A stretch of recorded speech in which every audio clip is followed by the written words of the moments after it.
نحمده ونصلي على رسوله الكريم أما بعد فأعوذ بالله من الشيطان الرجيم بسم الله الرحمن الرحيم وعن أبي هريرة رضي الله تعالى عنه عن النبي صلى الله تعالى عليه وسلم قال لا تتخذوا ظهور دوابكم منابر فإن الله تعالى إنما سخرها لكم لتبلغكم إلى بلد لم تكونوا بالغيه إلا بشق الأنفس وجعل لكم الأرض فعليها فاقضوا حاجاتكم رواه أبو داود إن الله وملائكته يصلون على النبي يا أيها الذين آمنوا صلوا عليه وسلموا تسليما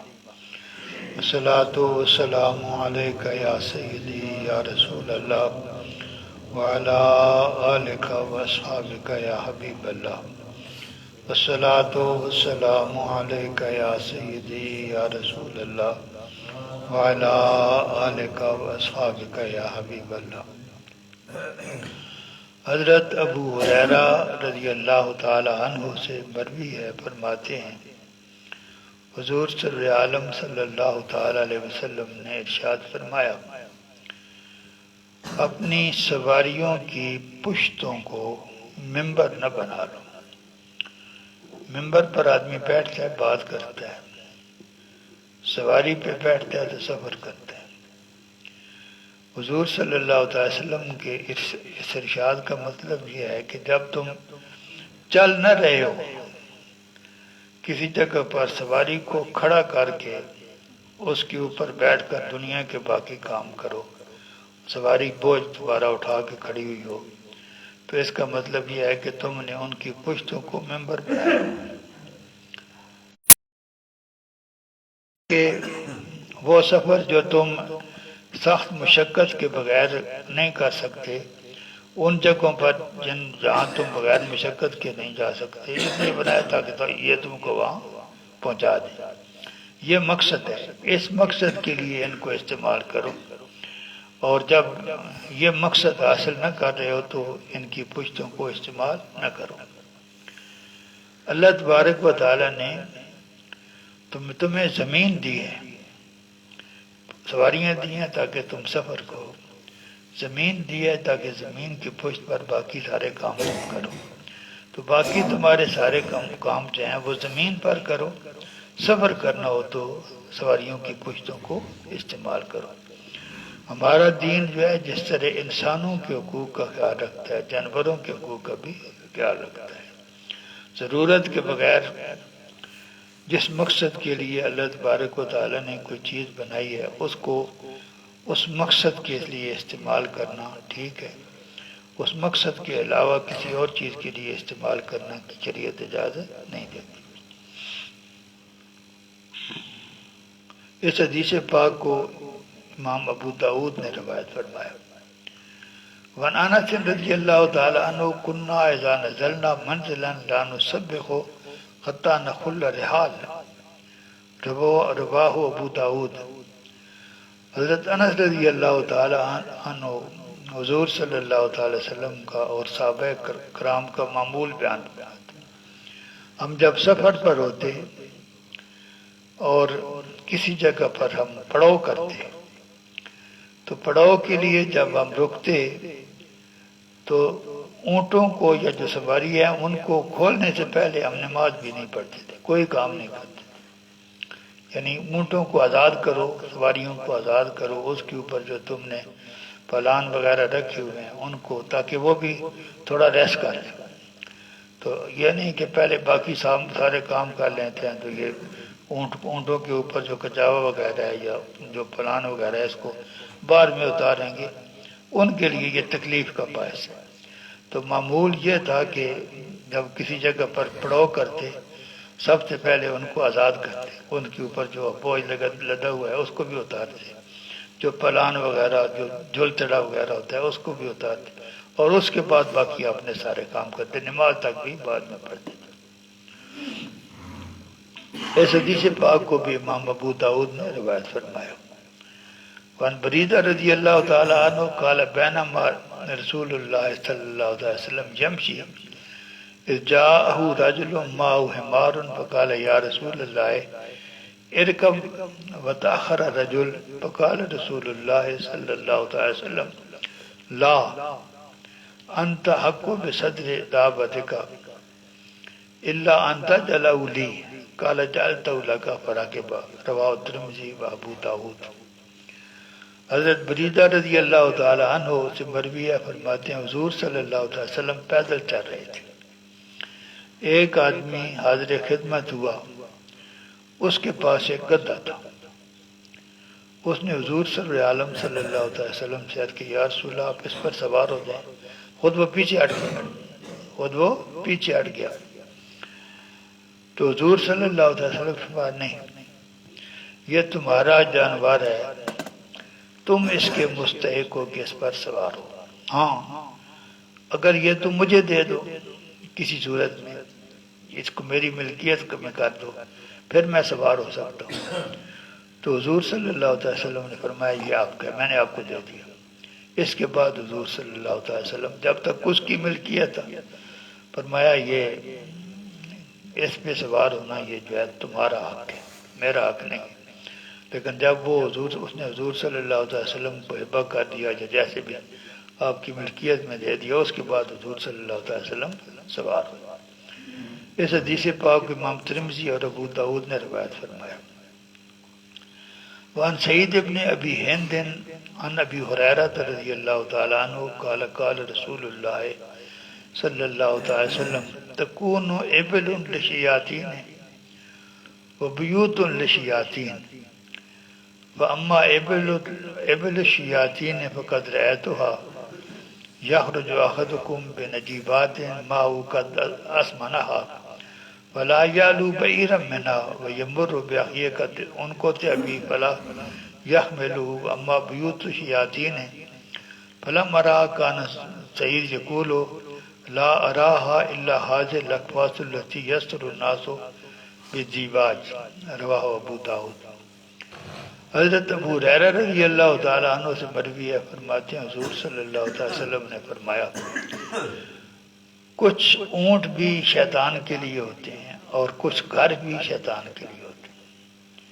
کچھ اونٹ جو ہیں وہ شیطان کے اونٹ ہیں اور کچھ گھر شیطان کے اونٹ ہیں۔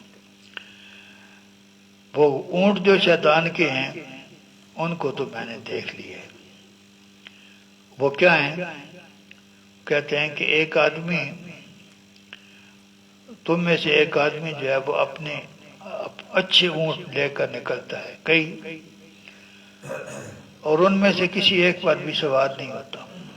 اونٹ ہیں ٹھیک ٹھاک، اس نے ان کو رکھا ہوا ہے، خوب موٹے تازے کیے ہوئے ہیں، اور جب وہ سفر پہ ان کو ساتھ لے کر نکلتا ہے تو اس کے پاس اور بھی سواری ہوتی ہے جس پہ سوار ہوتا ہے، ان میں کسی پہ سوار نہیں ہوتا۔ رستے میں اس کو کوئی ایسا آدمی ملتا ہے جس کی سواری چلنے سے قاصر ہو گئی، چل نہیں سکتی، تو یہ جو اس کے فارغ اونٹ ہیں جو اس کی ضرورت سے زیادہ ہیں، صرف شو شاہ کے لیے ساتھ رکھے ہوئے ہیں، وہ جو آدمی جس کی سواری بس کر گئی ہے ان کو بھی اس پر سوار نہیں کرتا۔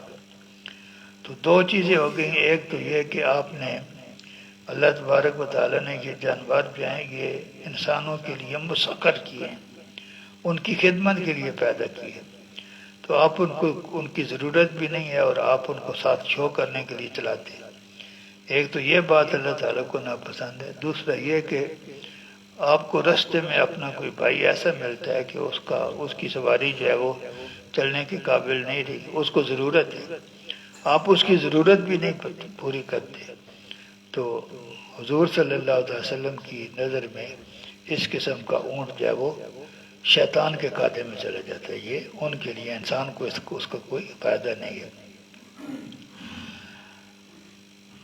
اور فرمایا دوسرے جو شیطان کے گھر ہیں، فرمایا یہ میں نے دیکھ نہیں، ہمارے زمانے میں نہیں ہے، فرمایا جو پہلے اونٹ شیطان کے ہیں وہ تو میں نے دیکھ لیے اور اس کی تشریح فرما دی، لیکن گھر جو شیطان کے ہیں وہ میں نے دیکھے نہیں ہیں، لیکن جو سعید راوی ہے وہ کہتے ہیں کہ میرے خیال میں اس سے مراد وہ کجاوے ہیں اونٹوں کے اوپر، جس کو لوگ جو ہے وہ قیمتی کپڑوں سے ڈھانپتے ہیں، ریشمی قیمتی کپڑوں سے اوپر ان کو پردہ کرتے ہیں. یہ مراد ہیں جو صرف کوئی چیز ایسی بھی جو انسان جو ہے وہ لوگوں کو مروب کرنے کے لیے کرتا ہے، دکھلاوے کے لیے کرتا ہے، وہ اللہ تعالیٰ کو سخت ناپسند ہے.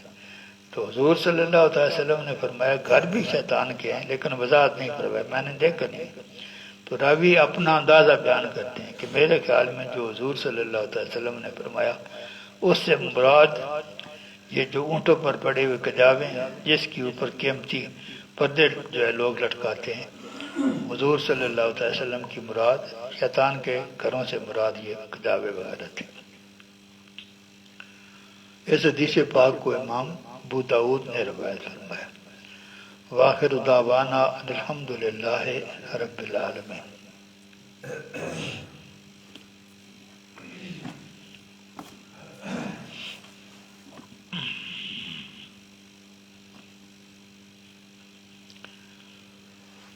باب الاستسقاء. بارش نہیں برستی تو اللہ کے بندے اللہ تعالیٰ کی طرف رجوع کرتے ہیں اور اللہ تعالیٰ سے بارش مانگتے ہیں. اس کو استسقاء کہتے ہیں، پانی طلب بارہ. اس کے لیے دو طریقے ہیں، ایک نماز اور ایک استغفار. طلب بارہ کے لیے نماز بھی پڑھتے ہیں، لیکن یہ نماز جو ہے وہ یہ بغیر جماعت کی ہے. اس میں امام ابو حنیفہ کا اور جو ان کے شاگرد ہیں ان میں اختلاف. امام ابو حنیفہ جو ہیں وہ جماعت کے قائل نہیں ہیں، لیکن ان کے جو شاگرد ہیں وہ جماعت کے بھی قائل ہیں. یہ جو اس کے لیے تو جو طریقہ بتایا گیا ہمارے فقہاء نے طریقہ بتایا ہے وہ یہ ہے کہ 3 دن تک آبادی چھوڑ کر بعد کسی کھلے میدان میں لوگ نکلیں طلب بارہ کے لیے، بارش کے طلب کرنے کے لیے. لوگ اپنے گھروں سے نکلے 3 دن تک مسلسل چلتے ہوئے جائیں، کپڑے پرانے جن پر پیوند لگے ہوئے ہوں دھوئے ہوئے ہوں. گندگی سے اللہ تعالیٰ کو لگت نہیں ہے، سادگی سے لگت ہے، گندگی سے لگت نہیں ہے. بعض لوگ سادگی اور گندگی کو مکس اپ کر دیتے ہیں. آپ ایک کپڑا جو ہے وہ اس کے اوپر پیوند بھی لگے ہوں گے لیکن دھویا ہوا وہ صاف ستھرا ہو، گندگی وغیرہ کوئی نہ ہو، اللہ تعالیٰ کو وہ تو پسند ہے. لیکن آپ کے کپڑے جو ہیں وہ نئے ہوں اور گندگی اوپر لگی ہوئی ہو، وہ اللہ تعالیٰ کو پسند نہیں ہے. تو اس مقصد کے لیے آپ نے اپنی عاجزی کا اظہار کرنا ہے. چل پہ جانا ہے، سفاری پہ نہیں جانا، کیونکہ آپ اللہ تعالیٰ سے مانگنے جا رہے ہیں اپنی حاجت کو پورا کرنے کے لیے. تو آپ کے وجود جو ہے وہ اس سے یہ ظاہر ہونا چاہیے کہ آپ محتاج ہیں، آپ کو مدد کی ضرورت ہے.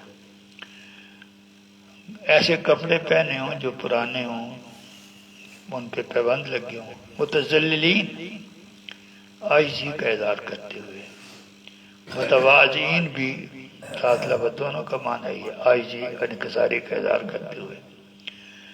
جب آپ جا رہے ہوں تو آپ کے دل میں اللہ تعالیٰ کا خوف ہو، خاشعین للہ تعالیٰ، گردنیں جھکی ہوئی ہوں، گردنیں جھکی ہوئی ہوں. اور اس مقصد کے لیے اپنے گھر سے نکلنے سے پہلے ہر روز کچھ نہ کچھ صدقہ بھی دیں. یہ صدقہ جو ہوتا ہے یہ بلاؤں کو ٹالنے کا ذریعہ ہوتا ہے.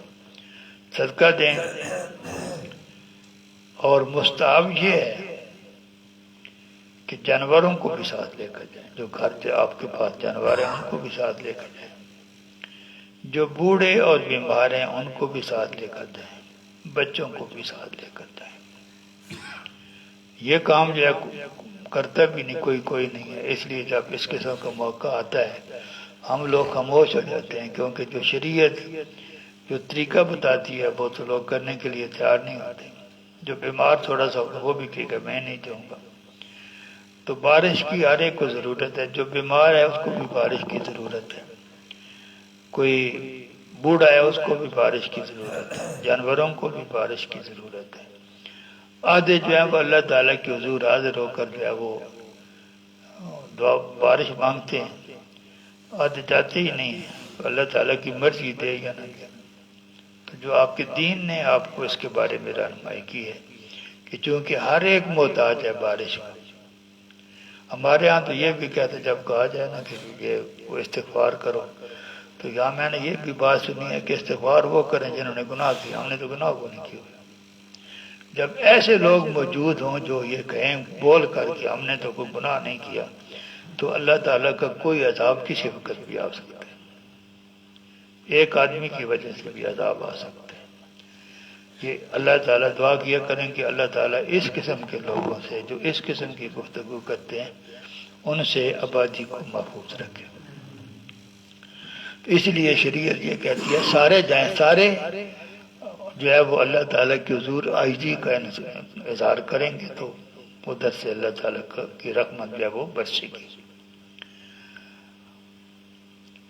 جو لوگ مکہ مکرمہ میں رہتے ہیں، بیت المقدس میں رہتے ہیں یا مدینہ منورہ میں رہتے ہیں، وہاں اللہ تعالیٰ کے مقدس گھر ہیں، بیت الحرام ہے، ادھر مسجد نبوی ہے، ادھر مسجد اقصی ہے، تو وہ ان اللہ تعالیٰ کے مقدس گھروں میں جمع ہو کر اللہ تعالیٰ سے استغفار کریں۔